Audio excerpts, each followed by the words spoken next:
Hello, my name is Bradley, and I'm your host of The Internal Game. Now, I am confident in this law. Okay, I super duper duper confident in this law, right? Like it is a law. It's called a law. Like as within, so without. Inside first, outside second. What you believe to be true, you will see, right?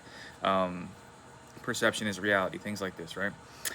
So if you are not seeing what it is you want to be seeing, then well, first of all, you do not want to be putting your awareness on not seeing something, right? But like if you are not seeing what it is you think you want to see, and you're saying, man, I've been doing all this stuff, then what that leads me to believe is you are not doing what it is you think that you are doing. Okay? Now, I want to take an honest assessment, okay? That's what we're gonna do. We're gonna take an honest assessment. When we think of living in the end, right? Being in the state of the wish fulfilled, right? What does that look like? What does that look like? You're probably relaxed, probably knowing you're in a state of being where like you would naturally experience what you're wanting to experience, right? Whether it be a relationship, money, um, and we always get what we're conscious of being, right? So I want to ask you guys a question. When we think about like this is just a be it to see it game. It's just a game of inside first, outside second. That's all it is. Nothing more, nothing less, right? It's all reflection out there, right? When you think about manifesting is like trying to get something. It seems like that. I'm trying to get this. I'm trying to get that. But you're not trying to get anything. You're just getting a natural reflection of who you're being, predominantly. Okay. So an honest assessment here. When you think of fear and anxiety, honest assessment. In your day-to-day life, how much are you operating in fear and anxiety? 1 to 10. 1 to 10. Think about it. 1 to 10. And when you think about like how we're only able to perceive from our state, if you are operating in fear and anxiety, like fear of something and anxious of like what if this happens, and you're perceiving everything from this state, is that living in the end of what it is that you say that you want? If it's a relationship, is that living in the end of a healthy, loving, committed, stable, confident, knowing relationship kind of thing, right? Okay, when you think of doubt, I want to do the opposite of this. I just made a video for the membership side, and I also made a video for this side a couple months back about faith and imagination. Neville says it's the two secrets of creation, faith and imagination. I made a video about like putting your faith in your imagination, right? So how much do you believe that it's inside first, outside second? Right? And on this honest assessment, how much are you doubting every day? How much are you doubting yourself? How much are you doubting this person likes you? How much are you doubting you're gonna get the money? How much are you doubting every single day? Honest assessment, 1 to 10. On a 1 to 10 scale, how much are you doubting? What would you say? Okay, and if we look at things like the new story is the true story, right? Like, because all that exists is now. That's it, right here, right now. The past doesn't matter, the future doesn't matter. They don't, not only do they not matter, they don't exist, only in the mind, right? So when you're thinking about the past, you're telling this, you're thinking about it in the now, and you're saying these things are happening now. When you're thinking about the future, you're saying these things are happening now, right? So that's why the new story is the true story, because it doesn't matter. Once you stop telling one story and you start telling another story, the new story, it is now going to be the true story if you persist in that and actually drop the old story. Okay? And I've said many times, people do not have trouble saying a new story. They have trouble going back to the old story, right? And which is making that current. So if you are in fear and anxiety and you're doubting, you are probably entertaining this old story. Right, the one that you're saying that you're trying to get out of. And if you've listened to my channel long enough, you know that these are thought patterns that you're addicted to. These are thought patterns that you believe in. These are thought patterns that you just believe in, and you keep going back to the like. And that's why it stays the way that it stays. You actually have to start disidentifying with these thought patterns, right? Pull yourself out of these states and these stories, right? And they seem really, really real because like, okay, I'm gonna tell a new story, and then it's like, oh, but this happened, and then we jump right back onto it. Now we're caught again, right? And at that point, did we ever really get out of the old story? Okay, so if you are entertaining the old story, How much? 1 to 10 every day. Honest assessment. How often are you spiraling? How often are you, these are all going to be linked, by the way. How often are you spiraling? How often are you buying into this story and doubting and like, man, is this really working? And then, yeah, 1 to 10. And also, insecurity, 1 to 10. Insecurity, 1 to 10. How often are you not secure within self, believing something's better than you, believing someone's better than you, thinking that someone's going to choose someone over you, thinking all these things that are coming from these little identities that we talk about, or I talk about anyway, I can only speak for myself. And yeah, how often are we buying into these things? Because these are all just thoughts. These are all like thoughts of something happening, and then we believe it, so now we're scared and we're fearful, right? A thought about something, the opposite happening, or not getting your stuff, or my bad, not believing that you're going to get it, and is this really real? These are doubts, okay? This is all just thought, believing in thought.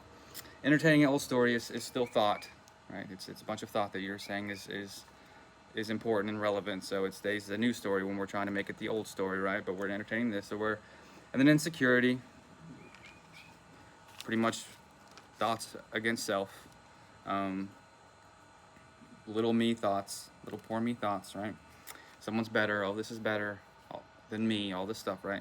So if we are living in here, like, even 5 out of 10, we don't even really want to be doing like, not even 1 really, but look at your like honest assessment. How much 1 to 10, if it's past 5, and fear and anxiety, doubt, entertaining old story, insecurity, like, are you living in the end? Are you doing what it is you think you're doing? Just because we tell a new story that we affirm for something, and then we spend 90% of the day, 50% of the day, 70% of the day in all of these, what is it that you think, if you believe in this game of inside first, outside second, and you get what you're conscious of being, and you're conscious of being fearful and anxiety, and maybe probably unconscious more like it, but you're fearful, anxious, doubtful, stuck in an old story, and insecure, what do you think that you're going to get?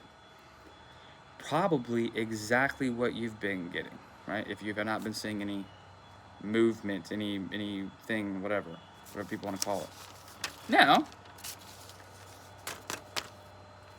we want to get to relaxed and knowing. We want to be like 8 to 10 over here for sure, right? There's nothing wrong with getting pulled sometimes and maybe having some thought. That's not the most ideal as long as we pull ourselves back, right? But we want to really be relaxed and knowing.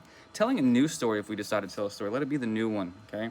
And we also want to be making ourselves the priority. If we're stuck trying to manifest somebody all the time or manifest something all the time, we're saying this is priority. We're saying I'm not going to be okay until I get that, and that's making that person priority or thing priority. Worshiping a God that is not you, right? And saying that this actually matters for me to feel some kind of way, or that I'm finally going to be complete when I get these things. So I'm going to try and put all my attention on this person or this thing and try to manifest it. That's what I'm going to try to do. But really, if you're in a place like that, trying to hurry it on up and you're fearful and anxious and doubtful and entertaining old story and insecure, then you are not these. And this is what you need to be to get what it is that you say that you want. Okay, you want to be relaxed, knowing that it's yours. Because once you say it's done, right? Now we don't want to tell the old story. Now we don't want to buy into fearful thoughts and believe them. Yeah. Now we don't want to be entertaining things and we want to be more non-reactive. That's going to help you be relaxed. Okay, non-reactivity, saying, okay, that doesn't matter. And guess what? If you are unmoved by circumstances move. This is a quote by Florence Scovel Shinn. You want to be unmoved, right? You want to be looking like, okay, these things don't matter. That's old stuff. That's nothing to do with me. That's on its way out. Whatever it is that you need to say, but you need to be non-reactive so you can be relaxed and knowing, because once you say it's done, it's done. And again, if you want to tell a new story, if you must be thinking, right, about person or whatever, then you might as well tell a new story, which is going to be so much easier for you to do when you are relaxed and you're not trying to force it from a fearful and anxious and doubtful and insecure place, right? So first and foremost, get out of these states by not believing in the thoughts. That's what it is. And you're going to naturally come upon the relaxed and knowing states. Tell a new story, and for the love of you, Make yourself the priority. Make these things the priority. Make your relaxed state, your confident, your knowing state the priority. Make telling a new story the priority. Make you the priority. Go do things that you like to do, right? How often are you, let's add another one. How often are you trying to manifest? 1 to 10. How often are you trying to manifest? Because whatever it is, that's what you're saying that you're implying that you don't already have. You do not need to be trying to manifest. You need to be getting into these states, and the things that you want will naturally come to you because you are in a state of these states. This is a state of already having. This is a state of knowing. This is a state of making yourself the priority, so everything has to reflect this back. This is a state of making you numero uno, the end state of whatever it is that you think that you want. These are the states of not making yourself numero uno and seeing what you've been seeing if you haven't been seeing what it is that you want to see, right? Try to keep it real simple. These states, get out of them. These stories, get out of them. Don't believe it, it's just a thought. Seriously, I'm not fucking kidding. These, right? This is where you want to get into. This is what you're doing.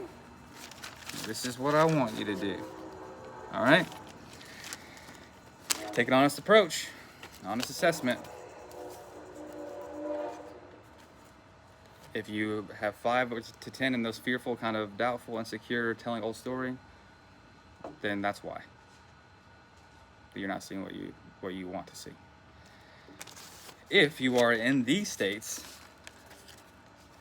the knowing, or my bad, the knowing, the telling new stories, being confident, things like that, making yourself a priority, then what you want to do is keep persistent and not being aware of it not being there, right? And then what you want is going to come because it's already yours.